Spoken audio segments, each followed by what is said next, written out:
나주시민 여러분 안녕하십니까? 더불어민주당 박상원 의원입니다.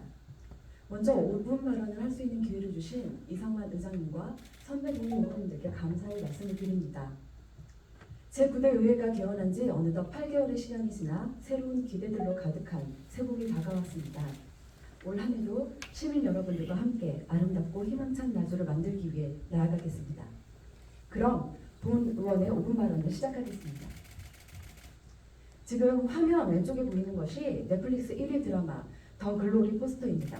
또 오른쪽은 최근 진행된 나주시 학교폭력 예방 댓글 캠페인 포스터입니다. 두 포스터의 공통점을 아시겠습니까? 네, 바로 학교폭력에 대한 이야기입니다. 저는 오늘 학교폭력에 대한 나주시의 관심과 역할에 대해서 이야기하려고 합니다.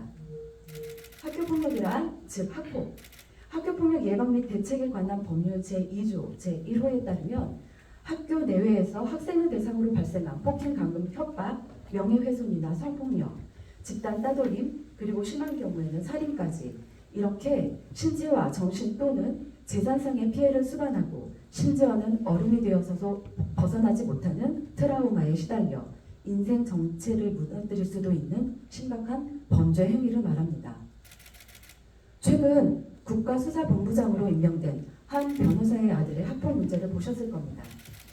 학교 폭력은 지금 우리 아이들이 다니고 있는 학교에서 생각보다 빈번하게 발생하고 있으며 피해자와 가해자가 학생이고 대부분의 발생 장소가 학교라는 이유로 가볍게 치부하는 경우가 비일비재합니다. 그러나 학폭의 처벌이 강화되고 인식이 확산되면서 또 다른 문제점도 발생하고 있습니다. 먼저 학폭으로 신고하면 피해자 위치에 있다는 것을 이용하여 아이들 간의 작은 다툼에도 시시비비를 가리거나 선생님이 교육적으로 개입할 겨를도 없이 가해자, 피해자로 나뉘어 학교폭력심의위원회로 회부됩니다. 이에 더하여 아이들 싸움에 어른들이 개입하고 친구들을 증인으로 세우거나 변호사를 대동하여 가해자와 피해자가 뒤바뀌는 상황이 벌어지기도 합니다. 결국 다시 학폭심의 신청을 한다거나 보복성으로 인해 또 다른 2차 가해를 유발하고 무리한 합의금 요구, 끈질긴 행정소송 등으로 보복하여 역가해를 일으키는 폐해가 생기기도 합니다. 그 과정에서 피해자의 상처는 사라지지 않고 그대로 남아있고 나아가 2차 가해가 무서워 학교와 동네가 더 이상 안전한 곳이 아니게 됩니다. 그것을 극복하지 못한다면 결국 지역사회를 떠나게 됩니다. 가해자 또한 학교와 지역의 가해자로 낙인 찍혀 진심으로 반성하고 사과해도 그 굴레에서 벗어나지 못해 우울증과 두려움에 숨거나 분함과 모욕감으로 피해자에게 2차 가해를 저지르기도 합니다. 이는 결국 피해자, 가해자 아이들 모두에게 지역사회에서의 갈등과 불신을 갖게 되고 학교와 지역사회를 불안전한 곳으로 만들며 평생을 가져갈 트라우마를 남기기도 합니다. 나주시 학교폭력 예방 및 대책활동 지원에 관한 조례 제5조에 의하면 시장은 학교폭력 예방과 대책활동을 지원하기 위하여 나주시 학교폭력 대책 지역협의회를 둔다라고 명시되어 있으나 현재 운영되지 않고 있습니다.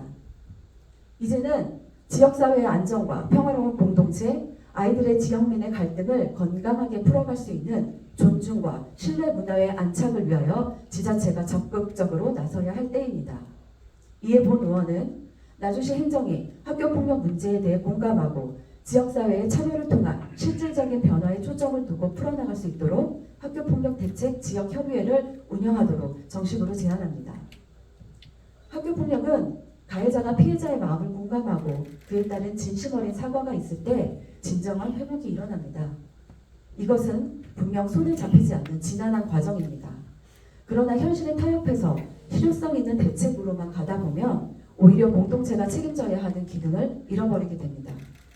우리에게는 효율성이 아니라 방향성이 필요합니다.